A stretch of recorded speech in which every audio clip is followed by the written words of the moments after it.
Subiquim Vinsik, eu fiz Aliyá, imigrei a Israel há 10 anos, vim para Israel com meu pai, com a minha mãe e com meu irmão menor. Na época eu tinha 10 anos, meu irmão 6, hoje em dia tenho 20 anos. Fiz, depois da minha escola, fiz um ano de trabalho preparatório para o Exército. Logo depois me alistei, já estou no Exército há quase 2 anos, para a Brigada de Infantaria Nahal. Estou há 1 ano e meio no Exército, quase 2 anos, fiz 8 meses de treinamento básico, depois fui enviado para a Judéia e Samária, estive lá durante o resto do meu período militar, e lá no sul da Judéia e Samária, próximo à faixa de Gaza, fui convocado ao combate do dia 7 durante o ataque, e fui o primeiro a entrar no kibbutz de Kfar Aza. Certo.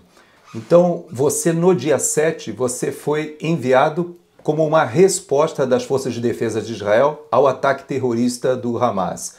Fala pra gente um pouco como foi essa sua experiência em combate de um soldado brasileiro, mas é um soldado brasileiro israelense, ou seja, você é do Exército de Israel, mas você tem a naturalidade brasileira. Como foi essa experiência para você? Sim. Então, coronel, no meu grupo tem um brasileiro comigo, um paulista comigo, e então eu sempre tive contato com a língua durante meu serviço militar, estivemos muito juntos, então o meu lado brasileiro sempre veio à tona.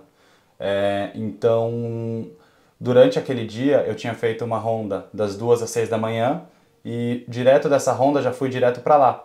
E a minha cabeça estava muito confusa porque não é nossa área, não é tipo, o que está acontecendo?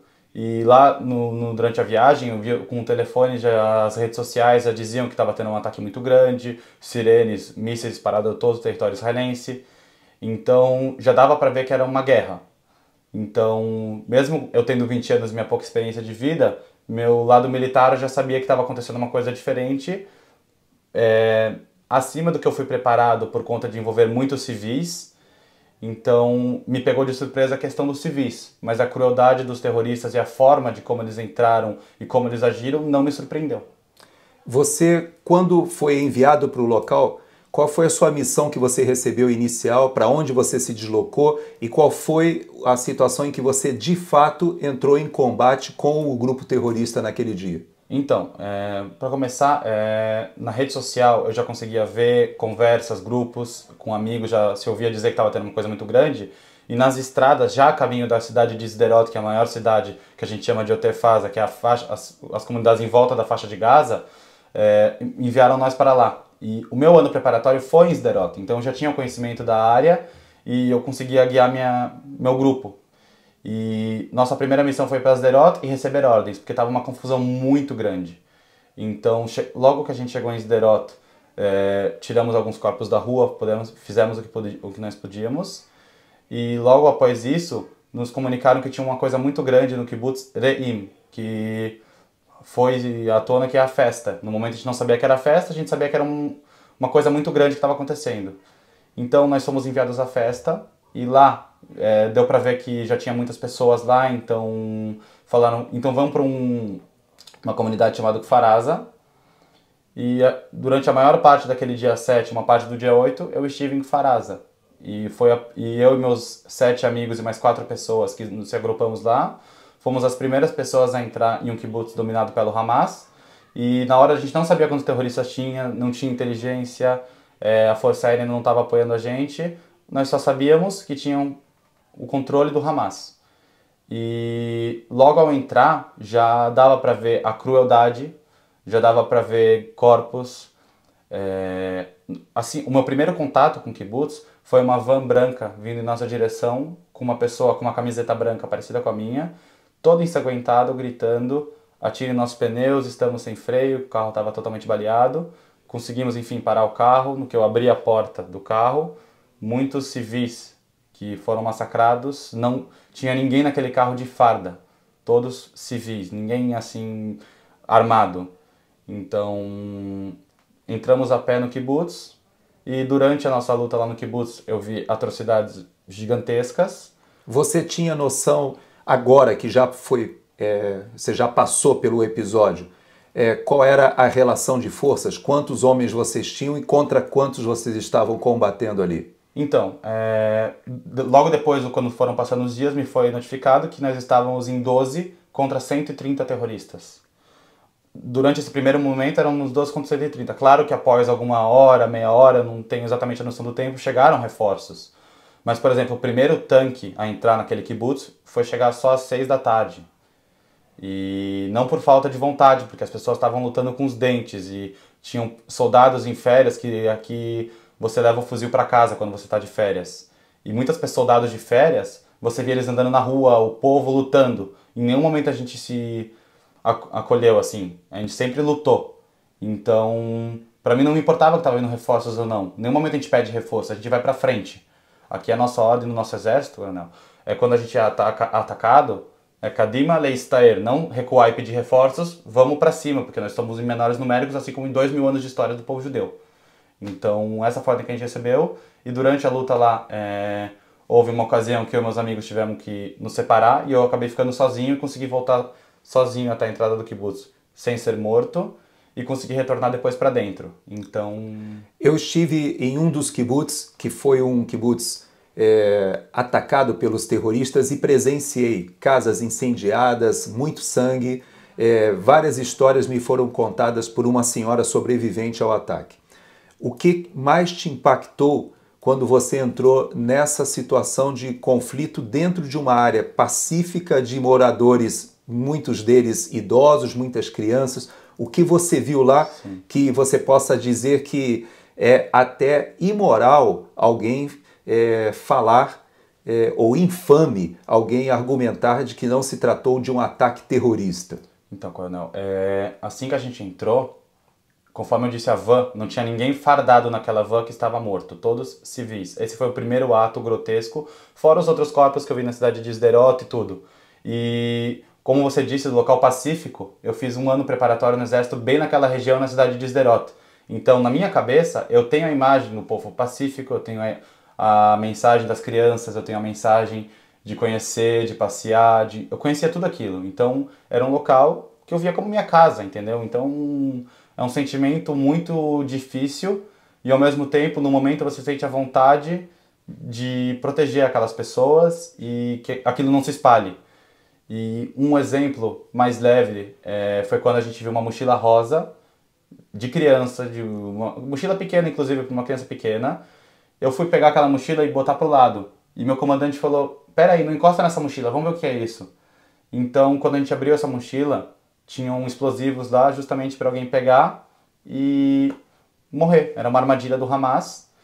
Então, os métodos usados por eles eram não métodos militares, não métodos de defesa, eram métodos de massacre, métodos de um atentado terrorista, e não uma operação, não uma incursão, um terrorista mesmo. E você, quando chega, obviamente você já falou que você teve contato com muitos corpos, etc., mas o que mais te impactou daquilo que você viu quando você entrou lá? O que mais me impactou primeiro foi as crianças. Vi muitos corpos de crianças. A história dos bebês, eu vi um bebê queimado dentro de um forno. Entende? Até o odor Sim, inclusive até hoje a coisa que mais me pega no meu dia a dia são os odores, o cheiro do queimado.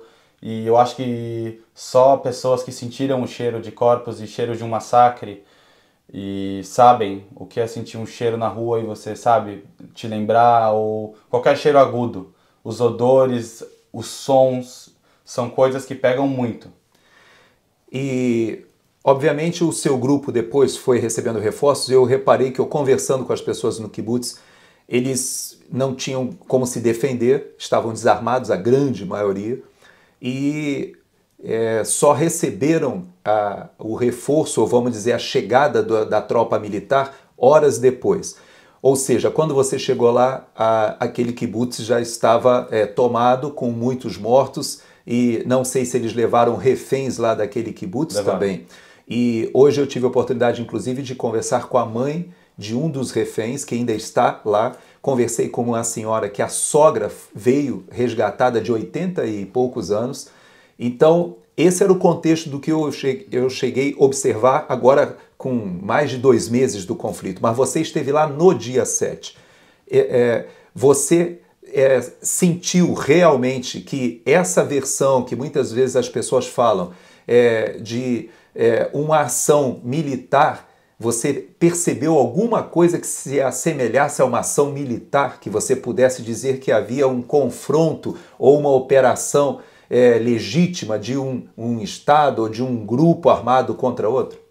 Então, eu não vi nenhum pingo de piedade que eles tiveram com civis. Eu acho que, mais do que as minhas palavras, as imagens, porque nós estamos no século XXI, no ano de 2023, virando no 2024, podemos ver as imagens de pessoas correndo, inclusive na festa, de pessoas civis que só foram para uma festa sendo massacrados.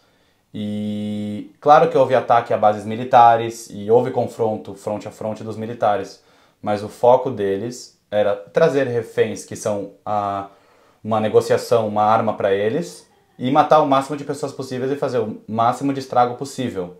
E não uma incursão, não uma ação militar. E as próprias táticas de guerrilha deles não eram de um militar que está preservando a vida dele. É de um terrorista que não se importa em se sacrificar, mas o preço dele é que ele leve pessoas junto com ele, inocentes junto com ele, entendeu? Então a tática minha e deles, nossa e deles, é completamente diferente. A gente conhece o exército de Israel como um exército, obviamente, de um país democrático dentro de um contexto, um entorno, que não são países que têm essa obrigação do Estado, do exército, de prestar contas para a sua sociedade com vários mecanismos de exigência que os países democráticos têm. E isso faz com que o exército de Israel tenha várias regras de engajamento, ética, a forma como o exército de Israel combate é muito diferente e eu sei disso. Você pode pontuar alguma coisa que você percebe de doutrina, de como vocês atuam, completamente diferente do que você observou lá? Posso. Durante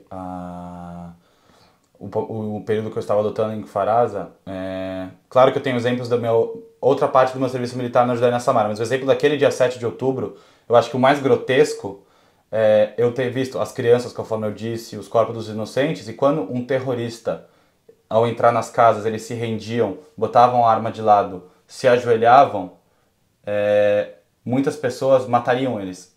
E nós não matamos, nós usamos eles como os reféns.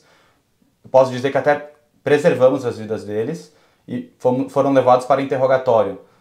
O nosso foco não era, entre aspas, matar eles. Claro que era neutralizar a ameaça, mas sim que os civis estivessem seguros, entendeu? O foco era completamente diferente. Se o meu preço era matar eles para os meus civis estarem seguros, era o que eu ia fazer. Mas no momento que eles se rendem, ele não é mais uma ameaça, então ele vai ser enviado de lado. Isso é uma diferença grotesca que eu fui ensinado, inclusive, no meu treinamento, sem saber que esse dia 7 de outubro ia acontecer, e eu tenho N outros exemplos de coisas que aconteceram anteriormente. Sabe uma coisa que me chamou a atenção é que os moradores disseram, pelo menos do kibbutz que eu tive a oportunidade de conversar, que os que atuaram ali estavam fortemente armados, mas a maioria estavam sem trajes militares. Havia civis, inclusive havia mulheres de calça jeans e camiseta, e adolescentes também, entre aqueles que ingressaram naquele kibbutz.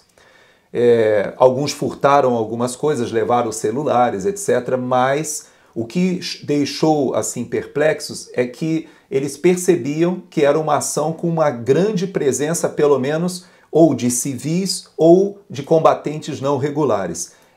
Você teve contato também com essa realidade? Então, coronel, eu vou te dar até uma outra ocasião que eu tive contato que você não citou, inclusive de um terroristas com a nossa farda. Terroristas usando farda do exército de Israel. Uau. Então, o foco deles não era se identificar, entendeu? Eu tenho a minha farda, aqui está escrito Tzahal, que é Exército de Defesa de Israel, eu estou equipado, identificado. Eles não, eles andam, conforme você disse, de calça jeans, e a maioria deles que eu tive contato estavam usando a mesma farda que eu. Então, isso mostra a diferença de operação nossa e deles. A forma que eu opero e a forma que eles operam. Eles usando o nosso uniforme, roupas normais, às vezes até sem equipamento, só para destruir e tornar isso mais urbano, entendeu? Uma das acusações que são feitas, e hoje eu estou conversando com você exatamente no dia que eu tive acesso àquele vídeo que foi preparado É muito técnico aquele vídeo porque ele mostra vários ângulos, seja da câmera do próprio combatente israelense, mas principalmente das câmeras de corpo dos próprios guerrilheiros ali. E celulares dos moradores que estavam sendo atacados, e eles colocaram nas redes sociais também. Mas há muita desinformação sobre esse dia. E uma das coisas que se fala é que houve não somente ataque ou homicídios, mas houve também crimes sexuais, ou seja, houve estupros. Você presenciou algo parecido com isso na sua zona de ação? Eu vi corpos de mulheres que estavam nuas. Eu não vi ninguém cometendo o ato, mas, como disse para você, coronel, 1 mais 1 é 2. Não tem motivo de uma mulher estar nua, as roupas ao lado, e um terrorista em pé ao lado, fora cometer um ato como esse. Então, e fora que dezenas de mulheres já deram seu depoimento sobre que sim, houve casos de estupro, e eu presenciei muitos corpos de mulheres que estavam nuas. Então, sim, isso aconteceu. Você me relatou, inclusive, numa das casas, e me chamou a atenção quando você falou que quando você entrava nas casas, e todas as casas ali nos kibbutz têm o quarto de segurança, né? Esses quartos de segurança, lamentavelmente, para os que foram atacados ali, eles não têm um dispositivo de tranca, porque eles não foram concebidos para isso. É uma defesa contra os foguetes, mas que não existe pelo menos a concepção. Você, ao entrar nessas casas, você encontrou terroristas dentro dessas casas ainda? Com certeza, inclusive o método que o exército usou, assim que você entrava na casa, íamos na teoria direto para o quarto seguro, porque onde as pessoas se escondiam e se tinham reféns ou corpos ou os terroristas estavam se escondendo, era lá. E justamente por não ter esse sistema de tranca. E sim, as portas que tinham trancas, como eles matavam as pessoas, eles pegavam um pedaço de cortina, um pedaço de pano, gasolina, combustível, e queimavam a casa, e muitas pessoas, inclusive, morreram de asfixia. Porque os terroristas não conseguiram entrar ao quarto seguro, mas sim umas pessoas morreram asfixiadas. Eu presenciei isso na visita que eu fiz ao kibbutz. Sim. Bom, tenho certeza que você é um jovem de 20 anos, com 2 anos já de treinamento, e foi colocado numa situação diferente das patrulhas que você já participava, imagino, na área da Cisjordânia, ou mesmo na região de outras áreas com contato com o povo palestino. E você tinha, com certeza, atos de ataques, aquele ato de hostilidade que a gente acompanha, até pela mídia jornalística, a gente sabe da dificuldade que é fazer a segurança nessas áreas. Fala um pouquinho dessa sua experiência de antes e como foi a transição para esse dia 7 para você. Então, durante meu serviço militar, anterior ao dia 7 de outubro, eu sempre tive contato na Cisjordânia, o termo israelense é terror civil, que é atiração de pedras, coquetéis Molotov, atirar coisas e criar protestos violentos. E lá foi um confronto armado, que eu tive menos contato. Claro que eu fui treinado para o confronto armado, sei confrontar, mas a ameaça que eu tinha muito era o terror civil. Era aquele rapaz de 15 anos que saiu da escola, viu um soldado lá, pô, vou juntar meus amigos, vamos tacar pedra, entendeu? É uma coisa mais do dia a dia. Infelizmente eu tô te dizendo pra você dia a dia, mas era uma tensão diária, entendeu? E as regras de engajamento e a forma de ter contato com esse tipo de ameaça é completamente diferente de uma situação. Inclusive a nossa regra do exército é quando atiram pedras na gente, armas brancas, claro que não uma pessoa indo esfaquear, mas um protesto, não se pode usar tiros, não pode usar bala viva. Só se usa bombas de gás, balas de borracha, assim como qualquer protesto no mundo. E seguimos todas as leis que o Exército propõe a nós. Obrigado. Eu vou, nesse finalzinho, eu queria que você falasse um pouco como brasileiro agora, como um jovem brasileiro que está vivendo em Israel. Claro que você convive com as duas culturas, mas como é que você hoje está afastado agora durante esse período? Você não sabe quando é o momento que vão te reconvocar para talvez ou terminar o seu serviço militar obrigatório ou até permanecer mais tempo. mas como é que você, jovem brasileiro, você observa a opinião pública, em especial a opinião do brasileiro, que eu creio que você acompanha também? Claro, eu acompanho muito, inclusive do meu lado brasileiro, naquele mesmo dia 7 de outubro, tinha um jogo do meu time São Paulo contra o Vasco. Eu estava focado nesse jogo. Então, eu sempre acompanho e principalmente a opinião. Eu não vou entrar muito no lado político da coisa, mas ver as mentiras contra os fatos que eu presenciei me afeta, porque eu sei o que eu vi. Não é uma narrativa que eu escutei de terceiros, não é uma entrevista. É uma coisa que eu, Maurício, presenciei. É uma coisa que os meus amigos presenciaram. Coisas que meus amigos faleceram, meus amigos se feriam por conta disso. E ouvir uma pessoa de fora completamente desinformada falando mentiras me afeta. Então eu tento culpar a desinformação da pessoa, tipo, dela não ter contato com a informação certa, mas sim, me afeta ver o mundo de fora e o Brasil, o país que eu tenho mais contato, o país que eu nasci, que eu tenho família lá inclusive, propagar essa quantidade de mentiras. Você teve colegas, companheiros feridos, mortos, desse grupo que você entrou, que era um grupo com inferioridade numérica muito grande, mas qual o impacto disso para você em termos do seu time, que realmente entrou com o seu grupo de combate? Então, eu vou tocar em você nesse ponto, que foi um amigo meu está ferido no momento, está fazendo fisioterapia por ferimento à bala, e eu tive 2 outros amigos mortos, mas Israel é um país de 7 milhões de habitantes, se eu não me engano. Aqui, é um país pequeno, a gente se conhece todo mundo e meus amigos de escola, todos estão lutando e eu perdi amigos fora. Tipo, amigos que estavam em outros kibbutzim, amigos que estavam no norte, no sul. Então, aqui a gente conhece todo mundo. E são os meus amigos que estão na guerra. Tipo, eu conheço todo mundo. Então, não é só o meu grupo. São pessoas que eu conheço, pessoas que eu cresci, que metade da minha vida eu estou convivendo com elas normalmente e do nada a realidade muda. Que eu vejo pessoas morrendo, eu vejo meus amigos morrendo, as pessoas que eu conheço. Então não é só o meu grupo do dia 7, é um geral por causa da densidade populacional de Israel. É verdade, eu percebi isso também e hoje a gente está numa casa, nós estamos gravando essa entrevista na casa de uma família brasileira e nos demos conta de que todos os que estão aqui hoje, várias famílias que se reuniram, todos têm filhos Sim. nas forças de defesa de Israel, estão no exército. Exato. E a gente percebe que esse envolvimento das famílias com o exército em operação militar é algo que já faz parte da cultura de Israel por essas ameaças. É um país pequeno, claro. Tem ameaças ao norte, tem ameaças ao sul e até mesmo ameaças, ainda que já esteja mais ou menos com a Jordânia, mas a área da Cisjordânia é uma área muito conflituosa.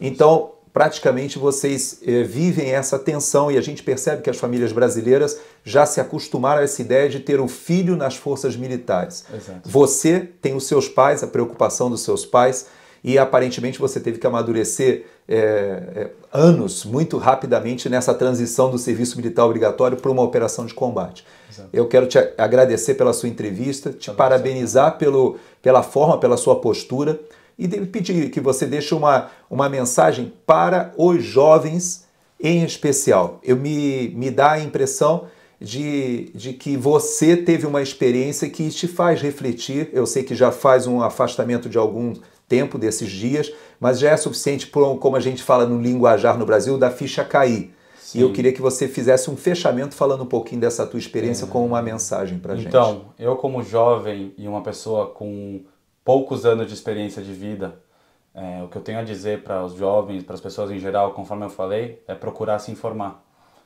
Não precisa tomar um partido, mas tenha informação da coisa, pesquise, porque o teclado acerta qualquer coisa, ele aceita tudo, você pode escrever o que você quiser. Então procure se informar, procure a experiência, procure sair, procure sempre estar antenado, porque o mundo é muito global e nunca se sabe quando vai acontecer ameaça com você. E você espera que o mundo responda da forma certa e da forma correta. Então, o que eu digo é para as pessoas saberem, tipo, procurarem saber. Não só ter um político de estimação ou ter alguma pessoa, ou serem alienadas. Sempre escutar os dois lados, porque os dois lados são importantes. Você foi promovido agora a sargento, né, pelo tempo, já o seu tempo de promoção. E você, qual é o seu desejo agora? Você quer retornar à atividade militar? Eu percebi que, ao chegar aqui em Israel, os voos estavam lotados e eu soube, inclusive das próprias agências de turismo, que a população de Israel cresceu e não diminuiu depois da guerra. Ou seja, a maioria dos países em conflito, parte da população ela se afasta do país quando o país entra num conflito armado. Israel parece que a experiência é inversa, muita gente voltando. Esse é o seu sentimento também?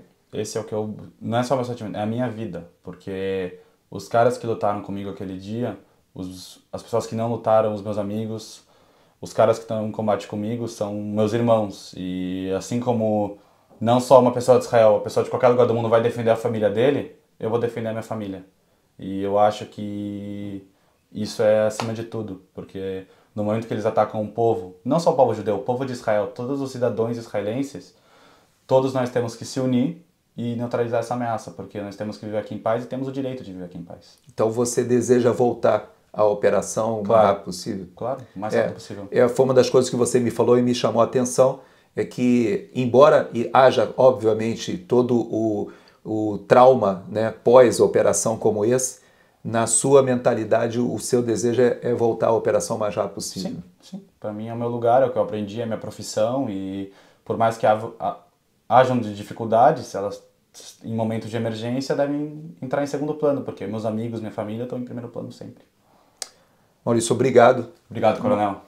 Prazer. Que Deus abençoe a sua Amém. família e que possa manter você com esse foco, com essa determinação, com essa firmeza de propósito. Muito obrigado, coronel.